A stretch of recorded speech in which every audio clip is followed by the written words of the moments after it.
Hi, I'm Chris Apelado. I'm from Mishcom Technologies. Hello everyone, I'm Rob and I'm an HR professional. We are here to provide the point of view of the human resource industry kay Senator Cheese regarding sa AI. Inform Senator Cheese and also the audience ang relevance ng AI sa buhay natin. Naniniwala rin ako na sa pag-uusap na mangyayari mamaya with Sen Cheese, alam ko po na ito po ay makakapagbigay ng mas magandang impormasyon at positibong perspektibo sa artificial intelligence. Hello at welcome ulit sa aming podcast, ang Cheese Whiz Usapang May Laman. At sa araw na to, pag-uusapan natin ang isang masalimuot, tingin ko komplikadong paksa na AI o Artificial Intelligence. Para sa kapakanan natin sa podcast na ito, ang AI ay ano ito? Ano ba ito? Gusto nating malaman, alamin, paano nga ba ito pumapasok sa buhay natin ngayon at paano ito makaka-apekto sa mga buhay natin sa hindi malayong hinaharap. Kapili natin, dalawang eksperto sa larangan na ito, sa field na ito, sa paksang ito ng AI. Unahin na natin, papakilala ko sa inyo si Chris. Chris, pakisabi sa ating mga taga-subaybay, anong background mo, anong ginagawa mo, anong expertise mo pagdating sa AI? Magandang araw po, Sen. Likewise. Ako po si Chris Apelado from Mishcom Technologies. At kami po ay gumagawa ng mga software, nagde-develop kami. At syempre, dahil nga sabi niyo nga po, sa AI, kami ay nag-venture na po sa paggawa ng iba't ibang development sa AI using AI tools. Using AI tools. Yes. At makakapiling din natin si Rob. Si Rob naman ay particular na sa HR at yung maaari maging epekto nito. Yung isa nating podcast, pinag-usapan natin trabaho at mga papasukan ng mga bagong graduates natin. Ano naman kaya ang epekto nito kung sakasakali sa larangang yon? Rob, magandang araw sa'yo. Magandang araw sa inyo, Senator Chris. So, I'm Rob. I have been in the HR industry for 10 years now and we are currently in the dev of the AI tool sa business na yun. And expertise namin is actually to help the business and the employees to familiarize and understand AI. Both the business and the employees. That's right. Ano ba ang AI? Oo, alam natin artificial intelligence yan. Pero ano ba ang sumasaklaw dyan? Pag sinabi mong AI, ano ba yung meron na tayo ngayon na AI? Na maaaring din natin alam na AI yon. Maliban sa ChatGPT Siguro ako muna. Since Ikaw, hindi Rob. ako much familiar. AI actually, Google is an AI. Yung mga Search engine na Google, search engine, AI that's yun. right. Yung mga ride-hailing apps, it's an AI. Yung mga Grab, yung mga ganun. That's right. And online platforms, online shopping platforms, AI na rin yun. Yung mga payment that's right. platforms. And, yung mga yellow app, orange app, yung mga ganun, ano na rin yun. And yung mga navigation apps, it's AI na rin. Yung Waze. Yes, that's right. AI din yun. Oo. Ikaw, Chris, ano pa yung mga nasa buhay natin na AI na maaari natin alam na AI na pala yun? Okay. Katulad po ng sinabi ni Rob, no?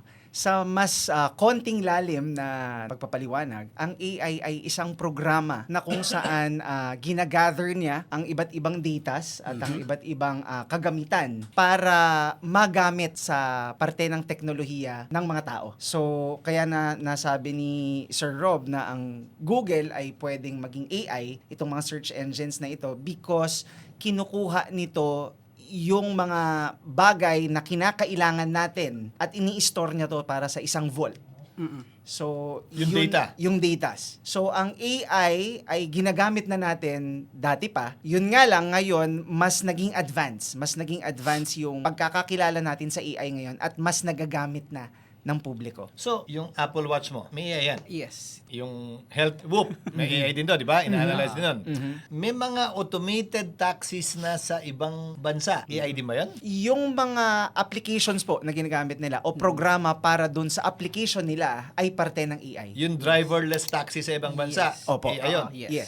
So kung pag-uusapan natin yun, darating ba yung panahon na tingin nyo sa 20, 30 years, hindi na trabaho para sa isang tao ang taxi driver? AI na lahat yan at automated na lahat yan? Sa isang aspeto lang yun. Pinag-uusapan natin kanina, HR yung paksa mo, ay yung core competence mo, pinapayuhan mo ang kumpanya at saka yung mga empleyado kung paano mag-adjust yung kumpanya, paano ka ba makakababa ng cost, empleyado, paano ka ba hindi matatanggal siguro, di ba? Para ka magiging relevant pa rin. Ano yung general na epekto ng AI sa trabaho na meron ang Pilipino ngayon? Ikaw muna. Sige, Ro. for the HR's perspective po kasi, we have to reshape yung mindset natin na AI is a tool that will support human capability or yung to enhance yung human capabilities. We have to reshape our mindset. Dagdag, hindi pamalit. Tama. Okay. So, yun yung dapat nating i-mindset sa mga empleyados and also sa businesses na ang AI is a tool to support yung work na meron tayo. Mapapadali yung buhay natin. Hindi papalitan yung trabaho natin. Kagaya ng mga taxi, I would say na it would be 50-50 kasi. So, 50% wala nang driver yung mga taxi or ride-hailing apps. 50% meron pa rin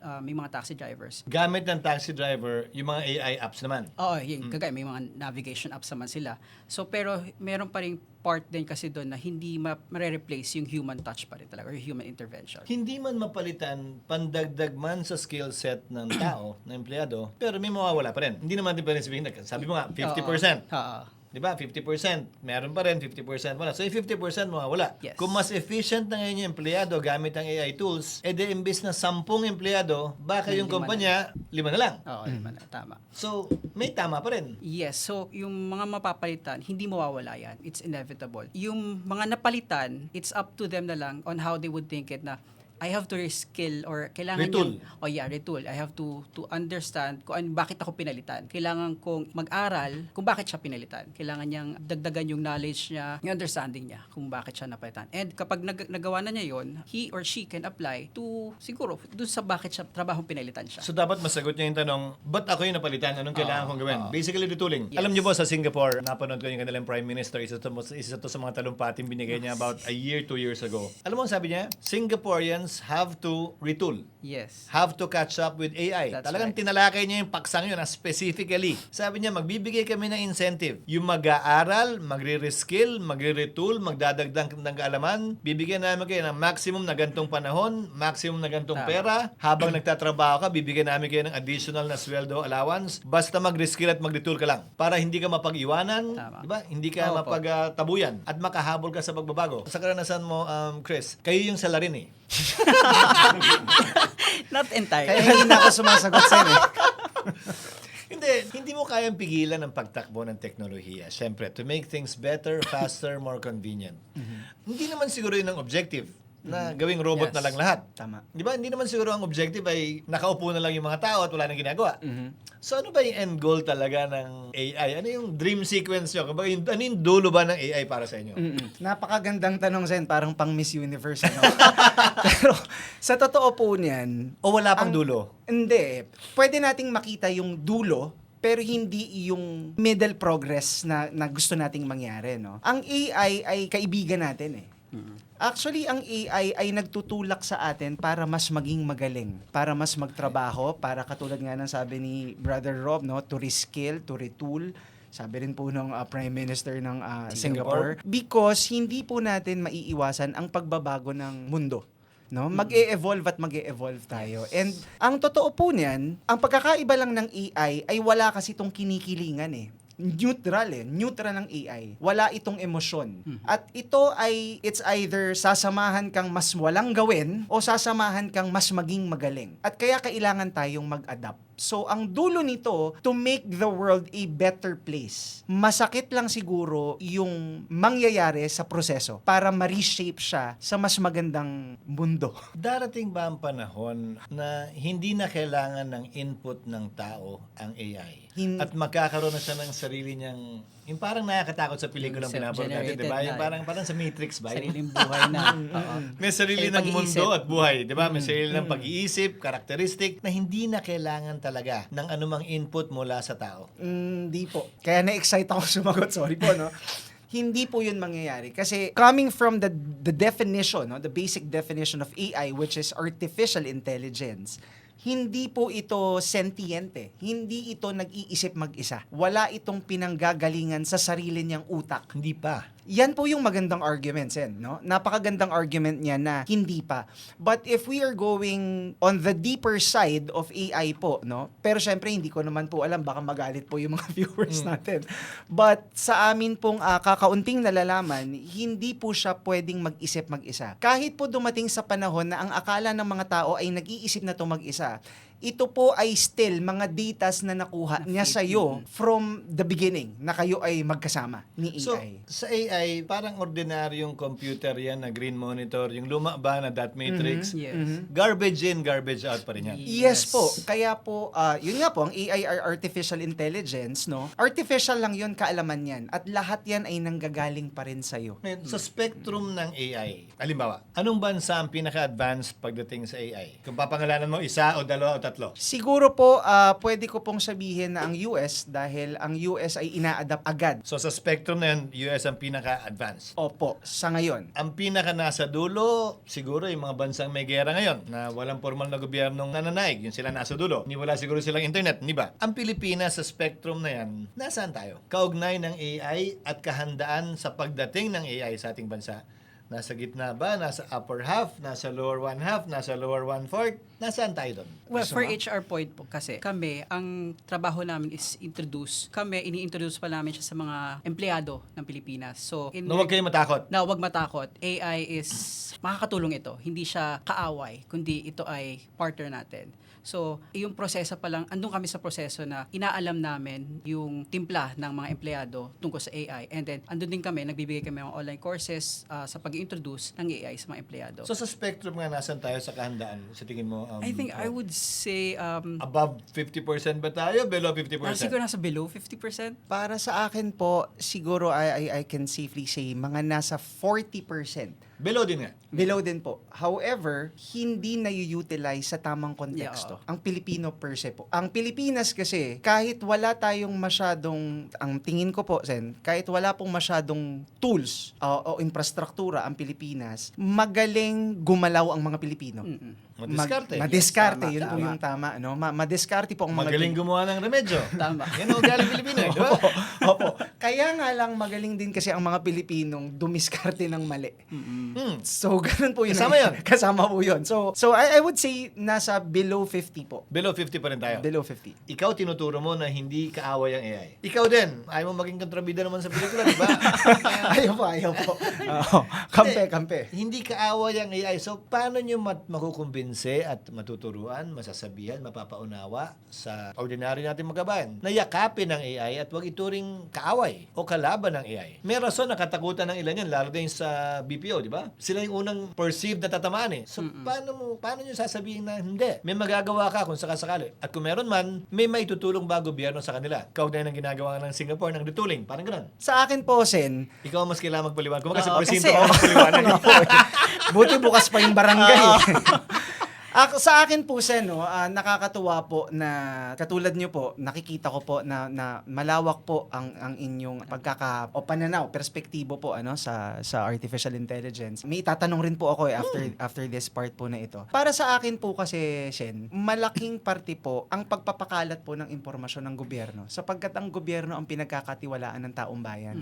At ang gobyerno ang nagbibigay ng regulasyon para magkaroon to ng tamang direktiba. Nagkakaroon po ng problema sa Pilipinas na lang po, no, na usapin. Nagkakaroon po ng problema sa usaping AI sa Pilipinas sapagkat lahat po ay vague, no? Lahat ay malabo. Malabo po ang pagkakaintindi ng mga tao. At dahil sa malabo, nagkakaroon po ng pagkakataon ang mga ibang tao na i-take advantage yung kahinaan ng impormasyon ng mga taong nasa labas o nasa publiko, be it industries or kumpanya or taong nasa posisyon. Kapag may isang taong nakakaalam nito, nalalapastangan niya ang kaalaman nitong mga taong to. Pero kung magkakaroon po ng pagkakataon na ang gobyerno po ang unang-unang tutulong at magbibigay ng tamang impormasyon, sa palagay ko po ay mas maiintindihan po ng pangmalawakan ng mga tao itong kampanyang to. Bago mong tanong yung gusto mong tanong. Yung pinakahuling pinagdebatihan namin na yung sovereign data. Na lahat ng information at data na generate tungkol sa mga Pilipino, pribado man o pampubliko, dapat dito ilagay sa Pilipinas yung literal na hard drive na nagko-contain ng data yon.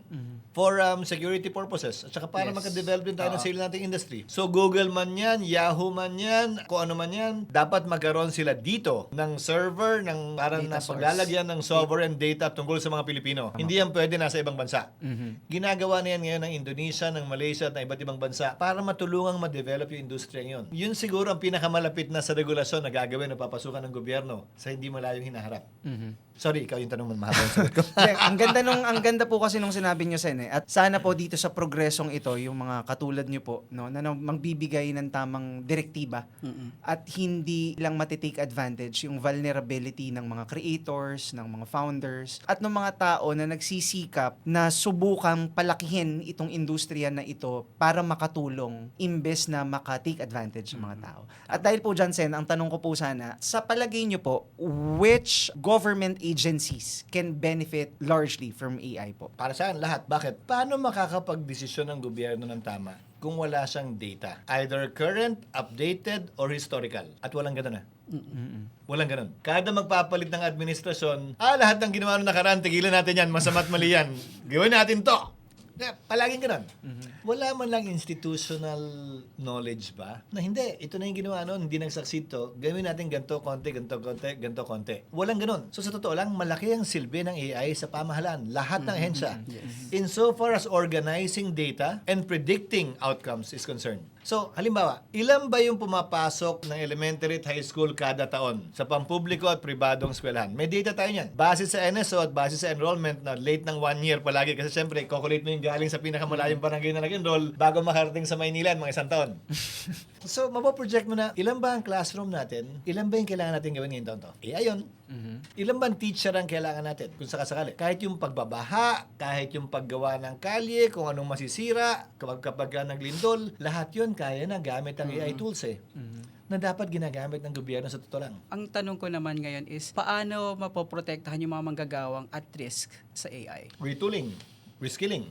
Para sa akin, retooling at reskilling. Dapat magbigay ng karampatang either scholarship o training ang TESDA. Hindi dapat ito limitado sa pagtatahilang at pagmanicure. Dapat mag-level up na tayo. Yes. Hindi dapat yung limitado sa mano-mano o manual lang ng mga services. Dapat isama na natin yan sa TESDA. Pangalawa, hindi lamang ito dapat available sa mga nag-aaral pa lamang. Paano yung may trabaho, 35 years old, 32 years old, 40 years old, paano siya mag-a-adjust sa nagbabagong panahon? Dapat may pagkakataon siya at oportunidad na makapag-aral pa sa pamamagitan ng either scholarship, sa pamamagitan ng training na binibigay na libre. Siyempre, limitado na rin yung budget niya para gawin to, para mag-aral pa siyang dagdag. Nakakatamad na nga mag-aral ng 40 eh. Di ba? Nag-graduate ka na lahat, mag-aaral ka ulit, parang wala namang katapusan to. Di ba? Parang ganun. So, dapat bigyan mo ng incentive na makapag-aral talaga siya uli, na mag-training siyang muli. Yun ay isang pwedeng pasukan at gawin ng gobyerno, lalo na pag nakikita niya na yung trend ng AI.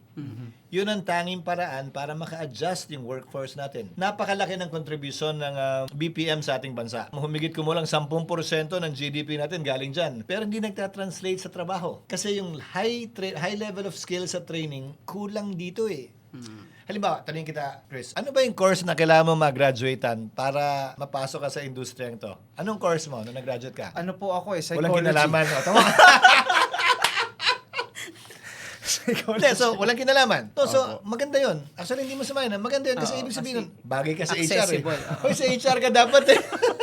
Ibig sabihin nun, hindi siya limitado sa nag-computer technology, nag-IT. IT, engineering. Ganun. Hindi siya limited lang sa ganun. So, kahit anong background mo, pwede mong pasukin itong industriya to, di ba? Tama po. Walang limitasyon. Wala po. Basta marunong kang magbasa, magsulat, umintindi, kayang-kaya mo. Pero sa labas at sa kabila ng lahat ng ito ng mga pagbabago sa teknolohiya, parang sa SOCMED lang yan eh. Di ba dapat may pinag-uusapan din tayong ethics na napakahirap pagdating sa AI. Sabi mo nga, di ba? Pinapasukan niya ng iba't ibang information, data galing sa tao mismo, pinag-aaralan, ina-analyze at ginagamit ng computer na gamit ang AI. Paano yung protection dun sa may-ari ng teknolohiya? Hindi lang dun sa gumawa ng app, pero yung nagpasok na impormasyon. Ano yung intellectual property rights, kumbaga, na meron sana, kung wala, kaugnay ng AI? Ang nakikita ko po dyan, Sen, no? Sa ngayon po, tayo ay nasa parang unang baitang ng... So kasama yun sa 40% natin. Kasama po sa 40%. Unang baitang ng progreso ng AI. At because unang baitang ito, o unang level ito, parang nasa Wild Wild West pa tayo. Katulad ng kung papaano nasimulan nung sa mundo ba natin, no? Bago mag-industrial revolution. Ngayon, itong mga bagong taong nagsisimula o may mga kakayanan magsimula, ito na rin po yung nagiging driving force triggers para i-trigger itong mga securities na ito. So kung ang tanong po, as of the moment po ba ngayon, meron na po ba tayong pwedeng tignan ng mga intellectual property na maging seguridad ng mga tao? Unfortunately po, hindi pa po matibay. Meron pong mga Meron, nagtatangka. pero hindi matibay. Opo, pero hindi po matibay. Kasi katulad nga po nung kaninang napag-usapan natin, hindi pa po siya regulated eh. So wala pang nagtutulak para magkaroon ng tamang galaw ang mga tao at doon naman din nagkakaroon ng pagkakataon yung mga taong gustong mag-take advantage. Napag-usapan natin kanina, sabi mo hindi. Yun ang sagot mo kanina, hindi. Na kung darating ba yung panahon, napapalitan na ng AI, ng robot, o ng app ang tao. O ang sangkatauhan. Sabi mo, hindi. Nasa proseso pa lang tayo. Pero hanggang saan magiging conveniente ang buhay ng tao gamit ang AI nang hindi siya pinapalitan? Pag sinabi ko po kasi yung hindi siya pinapalitan, ang konteksto po nito ay kahit gumaling itong mga AI na tools na ginagamit mo, lahat ng ito ay rooted pa din sa'yo. And eventually, ito pong mga AI na tumutulong sa'yo, umiikot lang po ito sa buong coverage ng lahat ng finifeed mo sa kanya. So ganun po, magiging convenient po siya hanggang sa gusto mo at hindi rin siya mawawala sa'yo kung ikaw talaga yung creator niya. Ang ginagawa lang ng AI ay ilabas kung ano talaga yung ikaw, parang ganun. Kung ikaw ay talagang hardworking na tao, tutulungan ka niya na gumaang ang trabaho mo. Pero kung wala ka naman talagang iniisip, Tutulungan ka niyang matulog. tutulungan ka niya matulog. Yun nga po, ang artificial intelligence ay gumagana kung may intelligence yung gumagamit nun. Opo. Nag-gets mo yun? Yes, tama. Kasi kung ano yung pinakain mo doon, yun yung ipoproseso niya. Kung hindi mo siya pinapakain, Hindi ba nakakatalino yung AI? Di ba pag hindi ka gaanong matalino, di ba makakatulong yung AI magtumalino ka? Nakakatulong po siyang tumalino ka, pero hindi po sa context ng kaalaman mo.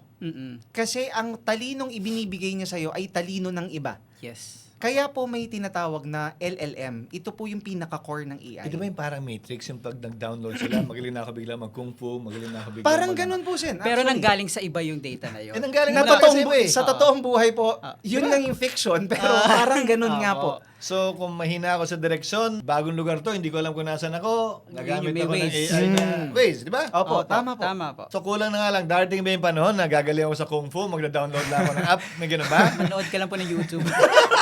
Wala pa bang ganun? Wala pa naman po. Parang hindi naman I-inject po sa'yo, mangyayari. wala naman No. ganun. But ganun po yun. Kumbaga, kaya nga po, sa mas malawak pong perspektibo, hindi po ako naman po ay hindi naniniwala sa perspektibo na papalitan ng AI ang tao eh.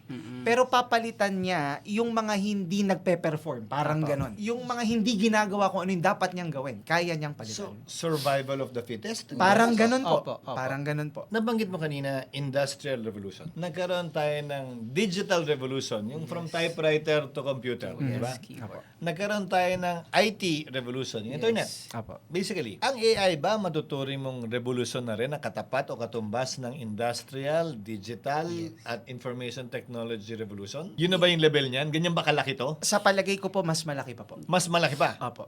Tanda mo, mula sa mano-mano, nag-industrial revolution tayo, gumamit tayo ng makina. Mas nakagawa ng mas marami sa mas maikling panahon. Nagbago ang buong mundo ron.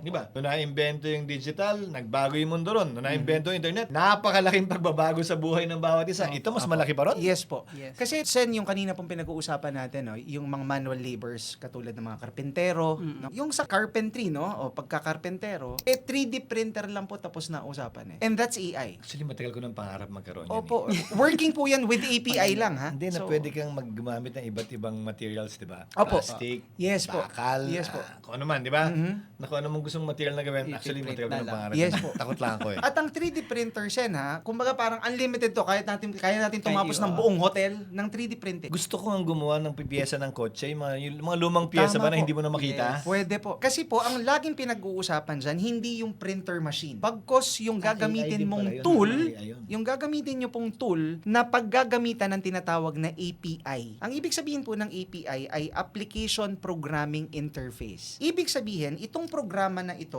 yung nagbe-bridge sa iba't ibang tool para sila ay magsama-sama at mag-usap-usap at gawin yung mga hindi pa nagagawa. Parang Nakita ko sa China yan, ano kung totoo. Gumawa sila ng kalye. Sobrang habang kalye, kung ilang daang kilometro. In a span of, I think, 7 or 8 days, if I'm not mistaken. Na lahat ng paver, bulldozer, piso na ginamit, AI. Opo. Meaning finastack nila yung video, gumagano-gano, patapos nila in X days. Apo. Hanep. Talaga. Yun sa COVID, Sen. Ang ginamit po doon, sa China po, 3D printers and containers. Yung mga isolation facilities. Opo, yung mga isolation. Kaya nila natapos na mga 1 week. 1 week may buong ospital na. 3D printer po yun, saka mga container. Ang laking 3D printer naman nun. Opo. Hindi naman po kasi siya yung iniisip natin na Nung isang... maliit na Ang ganito, gano'n. yung ganyan. Hindi po siya ganun. Nagwo-work yun because of the quality of the APIs that you are using. It's the API that does the magic. Ang isang aspeto pa, dahil nasa 40% pa lang tayo sa spectrum ng AI development. Napag-usapan natin kanina bago ito, yung kuryenteng kinokonsumo natin Apo. dahil dito sa AI. Kung ang AI ay magiging mas malaking revolusyon kaysa sa industrial revolution, mas malaking revolusyon ika nga kaysa sa tech at saka IT revolution, marami na ako nababasa artikulo na sobrang laki kung kumonsumo ito ng kuryente. At kinakain niya kahit yung mga ordinaryong consumption natin ng kuryente para sa bahay natin, sa opisina natin. Kung lalaki at lalago talaga ang AI sa Pilipinas, lalaki din yung power consumption natin. Tataas din yung kuryente nating lahat dahil Opo. dyan. Opo. Sama, salarin ka na naman doon. Joke lang po lahat ng Siya po sinabi talaga. ko. So sa paglago ba ng AI, exponentially, malaki tataas ng konsumo ng kuryente ng ating bansa. Ibig sabihin nun, kailangan natin magpagawa ng mga panibagong planta to support the AI revolution. Sa palagay ko po, ang sagot po doon ay yes, kung tayo ay susunod na dito sa progreso na ito. Katulad po nung kaninang napag-usapan po natin, wala po tayong sinasabi na itong AI na to o ang revolusyon na to ay walang tinatamaan, no? O hindi nakakaapekto sa environment. Parang ganyan po, ano? Nakakaapekto po siya. Pero pwede natin tignan doon sa anggulo na we are choosing the lesser evil. Ito po ay kumukonsumo ng malaki. Totoo po yan. Pero as we progress, katulad po ng nasabi nyo rin kanina, nagde-diminish siya. So, pwede nating isipin, no, kahit sabihin natin wishful thinking pa lang for now, na 20, 30 years from now, kalahati na lang yung konsumong ginagamit natin at paliit pa ng paliit. Hindi po katulad sa tradisyonal na ginagawa po Napalaki ng natin. palaki. Napalaki ng palaki. Kasi po, syempre, hindi na rin po natin naaalis na meron pong mga nagmamanipula. Na katulad po na nabanggit ko kanina, sa industriya po ng AI, wala po, neutral po ito wala po itong emosyon. So, kung ang pagfo-focusan po natin dito ay yung positibong progreso, makakatulong po siya ng malaki. Eventually, no, yung mga next generations po natin ay makikinabang po. Ngayon sa panahon niyo, base sa karanasan mo,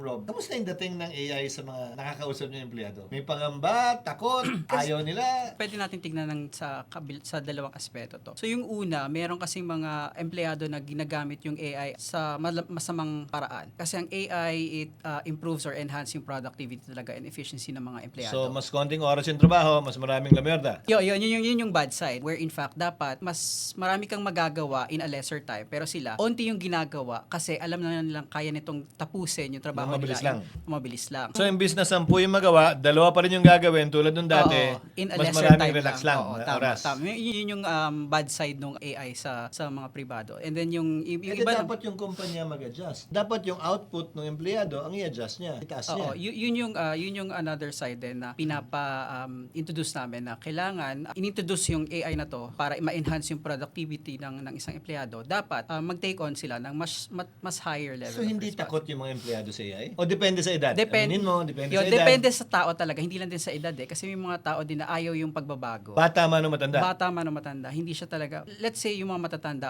pero meron din mga bata na ayaw talaga sa pagbabago.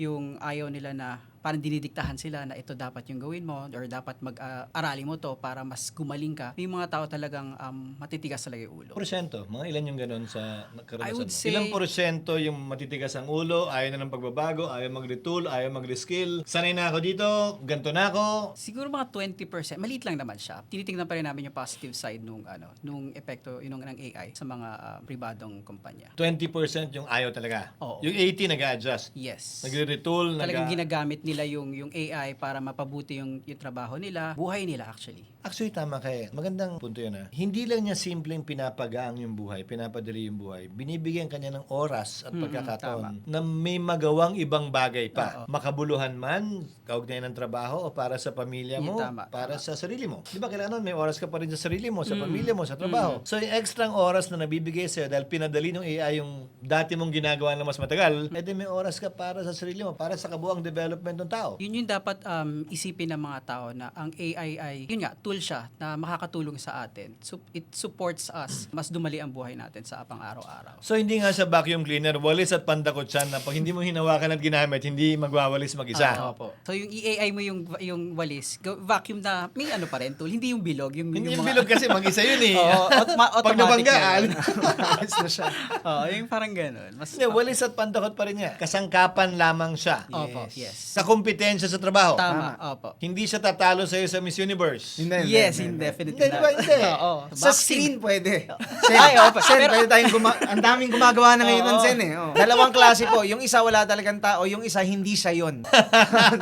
Hanggang screen lang, Sen. Totoo. Sorry napaka-interesting ng topic ito. Kulang talaga yung panahon. Sorry. Pero bago tayo wakas, isang bagay lang siguro, tatanungin ko kayong dalawa. Ano sa tingin nyo yung pinakamagandang pwedeng kalabasan ng AI? At ika nga, kung overthinker ka, may stress ka, ano yung pinakamasamang pwedeng kalabasan ng AI? Pinakamaganda, kung may dream sequence ka sa AI, ano yun? Kung may worst nightmare ka sa AI, ano naman yun? Ang pinakamaganda pong kayang gawin ng AI, yung positibong progreso pagdating sa pagnenegosyo, pagdating sa ekonomiya, Kalusugan.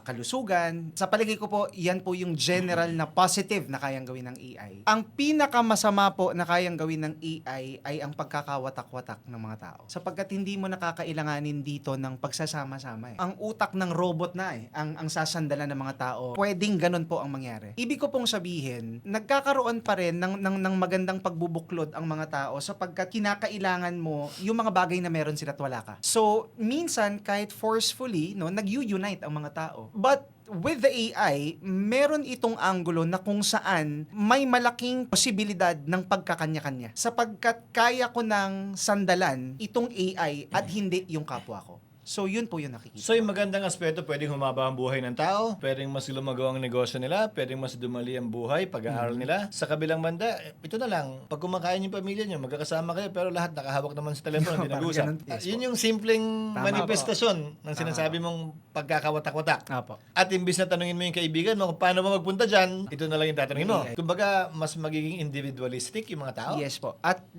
pag nangyari po 'yun, mawawala na po ng human compassion. At doon na po pwedeng magsimula na yung kung ano pa yung mas nakakatakot na mga pwedeng mangyari. Mababawasan yung human interaction na magre-resulta na mas mababa o mas konting human compassion kasi wala nang interaction eh. Hindi niya alam kung paano makitungo sa kapwa niya. At pag nangyari po 'yun, wala na po akong emosyon sa kung anong kaya kong idulot sa iyo personally or mentally or emotionally. Dahil wala ka ng halaga sa akin, Wala dahil ka wala ng naman tayong ugnayan. Tama po. Medyo nakakatakot na yun ha. May punto sa doon.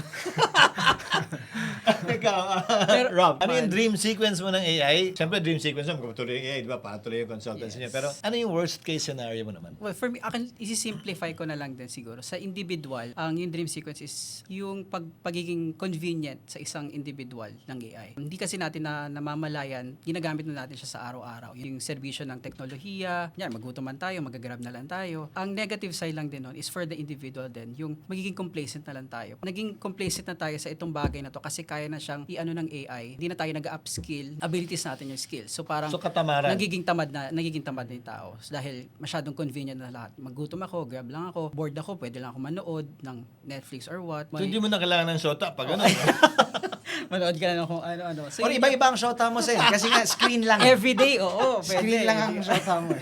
So yun yung parang magiging downside in a more simplify. Ako siguro, ang best case ko para sa AI, gawing mas magaang ang buhay ng tao. Tama. Sa lahat ng aspeto, trabaho man, pag-aaral man, pagbiyahe man, kalusugan man, papagaling, paggamot sa anumang karamdaman. At ang worst case, yung napapanood natin sa sine. Yung kanina ko pa binabagay, na sabi mo hindi magkakaroon ng mangyayari pa buhay. rin. Ikaw, hahanapin kita pag nangyari to, ha? Sabi mo hindi mangyayari. Na magkaroon ng sarili na siyang utak, na imbis na tayo magpatakbo sa kanya, sila magpapatakbo sa atin. Pansin mo, lahat na nakikita mo sa pelikula 20 years ago, nangyayari. Totoo po. Si Simpsons na lang nga, di ba? Predict yung mga ano. So, para sa akin, posible yon. Hindi man siguro posible ngayon. Hindi natin alam kung ano mangyayari sa malayong hinaharap. Yun siguro yung pinaka magiging concern ko. Dahil nga sa sobrang dunong na niya, sa sobrang kaalaman na niya. Tandaan mo sa paraiso, nag-iisang puno lang at prutas ang pinagbawal ng Diyos kay Eva at Adan na kainin Yung puno na nagbibigay ng karunungan tila ang AI ang pumapalit doon sa bunga o sa prutas na yon. Hindi ko sinasabing masama yon, na ito nga yun, pero minsan mahirap din yung sobrang dunong AI man o tao man. So siguro, yon ang pinakakatakutan ko mangyayari, na magkaroon nga ng sarili ng isip ang AI at siya na ang sundin natin imbes na tayo yung sinusunod niya. Hanapin natin kung nasan to. Oo, Pag nangyari. Sabi niya, hindi naman mangyayari, di Malapit ba? lang daw siya dito. Lahat po yun, Dito joke ka lang. lang, dito ka lang. Anyway, yun po ang aming episode. Marami pa tayong dapat matutunan, alamin at pag-aralan kaugnay ng artificial intelligence. Kabilang na ang pagiging handa ng ating bansa at natin mismo bilang mga individual sa bagong teknolohiya at revolusyon na ito na paparating sa ayaw man natin o sa gusto dito sa ating bansa na tunay na makakaapekto sa ating buhay pang-araw-araw man o sa hindi pangkaraniwan na karanasan. Darating at darating po yan at importante at mahalaga na pag-aralan natin, matutunan natin ito. Huwag katakutan, bagkus, yakapin at hanapan ng paraan kung paano natin ito magagamit para sa ating sariling kapakanan at gayon din kapakanan ng ating mga mahal sa buhay, komunidad at bansa. Sa muli, maraming salamat, Chris, Salamat maraming po. salamat, Rob. At ito po ang naging episode namin sa Cheese Whiz Usapang May Laman. Sana nag-enjoy po kayo. Sana may napulot kayo ng kaalaman at aral mula sa aming palitan at mga kuro-kuro at pagtatanungan. Hanggang sa muli at hanggang sa ulitin po. Maraming salamat.